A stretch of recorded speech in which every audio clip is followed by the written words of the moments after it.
Olá! Você está no metalmundi.com. Estes são mini vídeos de apoio e aprendizado, com o objetivo de passar rapidamente alguns conceitos. Tema deste mini vídeo: laminação de metais. O processo de laminação de metais é um processo de conformação mecânica, que consiste em deformar plasticamente o material, fazê-lo mudar de forma, e esta mudança ocorre por esmagamento entre rolos giratórios. A pressão necessária para que o mesmo sofra esta deformação é enorme, e os esforços envolvidos são de compressão. Para laminar os metais, no intuito de fabricar chapas ou folhas, as coisas devem iniciar na fundição.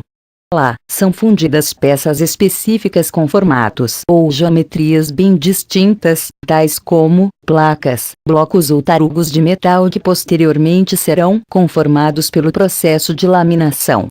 Após fundidas estas placas, blocos ou tarugos, devem ter eliminadas toda a sua superfície externa. Isso é feito por decapagem, usinagem, rebarbação, fresagem, ou outro processo mecânico, retirando qualquer tipo de impureza superficial resultante da solidificação e oxidação superficial. Basicamente, descasca-se o metal. Além disso, corta-se a parte inferior e a parte superior, última região de solidificação, também conhecida por rechupe, formando assim, um bloco homogêneo e maciço, sem impurezas, ou qualquer tipo de falha. Este processo de fundição pode ser manual, semiautomático, ou completamente automático, dependendo do tamanho e tipo de planta fabril. É muito comum as peças básicas que serão laminadas serem produzidas pelo processo de fundição contínua, pois esta proporciona excelentes qualidades metalúrgicas aos materiais base que serão laminados. Após a fundição, este bloco maciço é pré-aquecido, no caso da laminação a quente, transportado e preparado para passar por uma abertura, um vão, entre dois cilindros giratórios, que giram em sentidos contrários, os dois com a mesma velocidade, esmagando o metal e fazendo diminuir de espessura, deixando mais fino, aumentando seu tamanho lateral ou comprimento. A retirada da camada superficial, camada normalmente repleta de óxidos, objetiva justamente não marcar, ou danificar, estes rolos giratórios. Para grandes blocos, ou placas, e grandes deformações, usa-se líquido lubrificante à base de 95% de água, e 5% de líquido lubrificante. Pois o aquecimento, devido à compressão, é inevitável. Não se deseja metal aderido na superfície dos cilindros laminadores, fato que poderia danificá-los, bem como danificar as peças laminadas.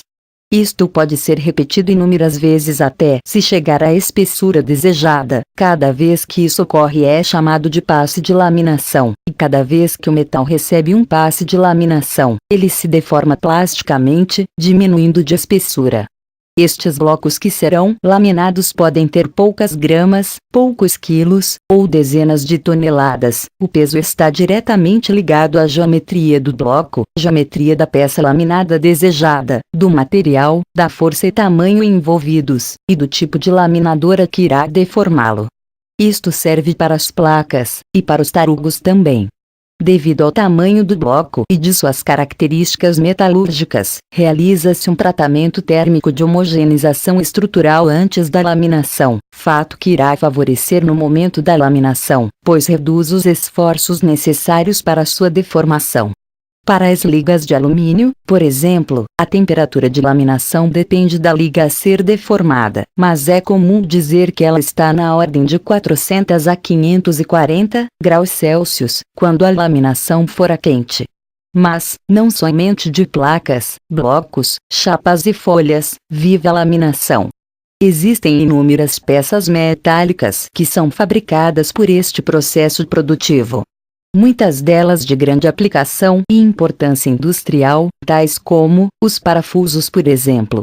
Os principais tipos de laminação são: a laminação pode ser laminação a quente e laminação a frio.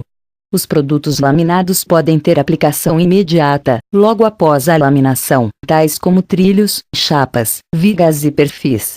O nome da máquina que realiza o trabalho de laminação é laminador. Ele pode ser usado sozinho, ou ser usado em grupo, todos alinhados.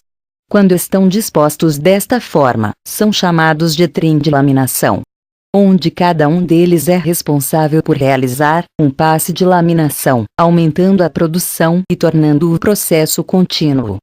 As peças mais importantes, em um laminador, são os cilindros de laminação, pois são eles que realizam os esforços de deformação. Em um metal, devem estar perfeitamente alinhados, e não devem possuir imperfeições na superfície de contato com o metal, para não danificar a superfície do material que será laminado. A laminação de metais é um processo complexo, por si só. Baseia-se num princípio básico de conformar, por esmagamento, entre rolos giratórios, placas ou blocos de metal. No entanto, o que rodeia o processo pode ser de elevadíssima complexidade. Requer total domínio de etapas adicionais se comparado aos processos de conformação convencionais.